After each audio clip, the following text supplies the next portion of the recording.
Alright, YouTubers. This is part 4. R150F rebuild. She is back in the case. And sounds good. Oh yeah. So today's Thursday. Tomorrow, after work, I'm gonna start putting it back inside the truck. Only thing really I got left to do now, drive that front seal into the front retaining bearing, or front retainer for the front bearings, and then put it back on there. Slap the bell housing back on. Maybe borrow the transmission jack from Randy at work at MPD that I work with. If he feels comfortable, let me do that, which I'm sure he will. Anyhow, I'm sure y'all been waiting on this to actually see if it was going to be done or not. Because I'm sure y'all had y'all's doubts. Well, there is no doubt about it. She's done. She is done. She's ready to go back in the truck and be filled up with fluid.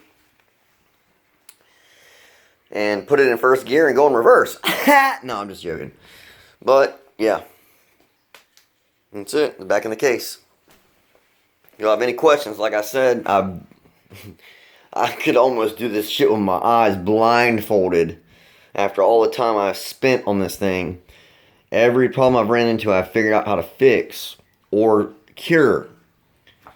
So, y'all subscribe, like, whatever. If you don't subscribe, I don't care. This is just a very informative video. If anybody has any questions that they have about rebuilding this transmission, I can walk you through it step by step by step by step. But my very main recommendation is just download the service manual. If you know how to read a service manual, you know about cars, you are mechanically inclined, you know car parts, you know transmission parts. The service manual is going to lead you in the right direction from the very first step of breaking this case open. I mean, the very first step. And from there, it's just going to go very smoothly if you know what you're doing, know how to use a press, and a little bit of ingenuity. So, this was actually, now that I've got it back in the case, it actually was kind of fun. If it wasn't my vehicle, it would have been really fun. It would have been really, really, really fun. But it was my truck. It was my daily driver. So I was stuck without a truck for a month because of parts, discontinued parts, shit breaking, just dumb stuff. Thank God my dad was able to let me borrow his truck because his dad was able to let him borrow his truck for hunting season. So I was in a good position. It worked out pretty good.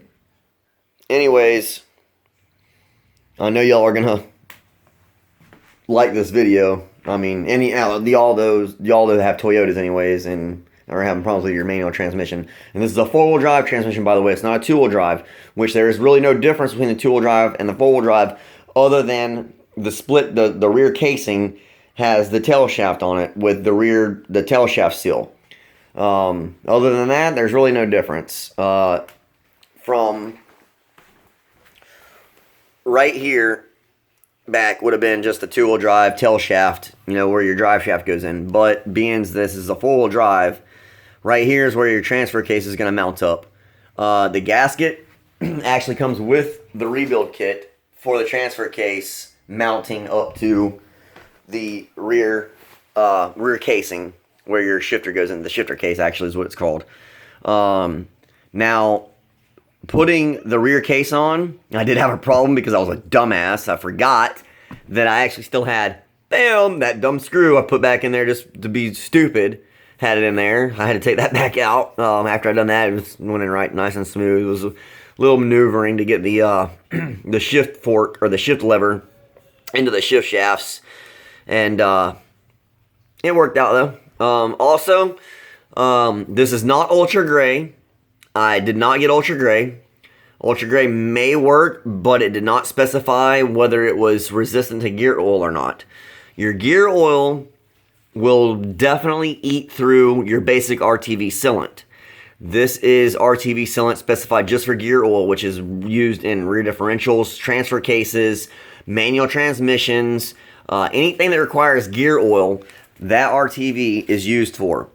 You can get AutoZone for $10.99, or you can go to Toyota and pay $27.50 for the 3-bond 1281, which I don't recommend doing because it's just a ripoff. You can probably use Ultra Gray. I wouldn't recommend it.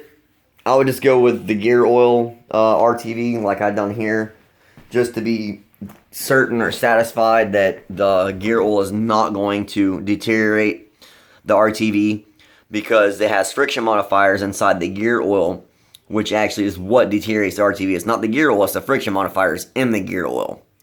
Also, ATF has friction modifiers in it as well. So if you are using an RTV on ATF that is not friction modifier resistant, you're going to have problems, you're going to have leaks. Also, I wouldn't worry about too much about a little bit of RTV getting inside the transmission or in the gears, because it's just going to be ate up. It's just going to chewed up, and then on your very first gear oil change, which I'm going to do within like the first 30 or 40 miles, it's going to be drained out. So, I didn't replace any gears, so there's no need to break in the gears, no break in oil, nothing like that. I'm just going to drain the fluid out and redo the whole fluid system, because I'm sure there's a little bit of metal shavings, there may be some RTV in there. You know, there's probably some trash a little bit, because I tried to clean the case out as best I could. I didn't have a pressure washer, so I was in there with a fine-tooth comb and Brillo pad, yada, yada, yada, blah, blah, blah. Anyways, if y'all got any questions, just let me know. Please subscribe. If you don't, it's no big deal. Not a big deal. But stay tuned for more videos, because this has been nothing but a work in progress on this 3.4 conversion that I have done. I probably should have listened to the people that told me I should have grabbed a transmission from a Tacoma that was with that matted up to a 3.4, but I was skeptical. Shouldn't have been.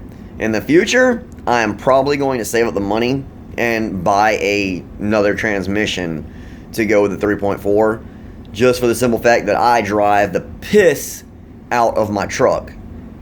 I mean, I drive the piss out of it, and everybody around town knows me. Everybody at work knows me. I wah-wah the hell out of everybody because I have dual exhaust, no cats, and 40 series Flowmasters, so it's loud as hell. I scare the fuck out of people too, by the way. I mean, people jump. It's just funny. Anyways, there it is. Love it. I love it. I love doing it. It was just very nerve-wracking because of my truck. Y'all hit me up. Thanks. There it is.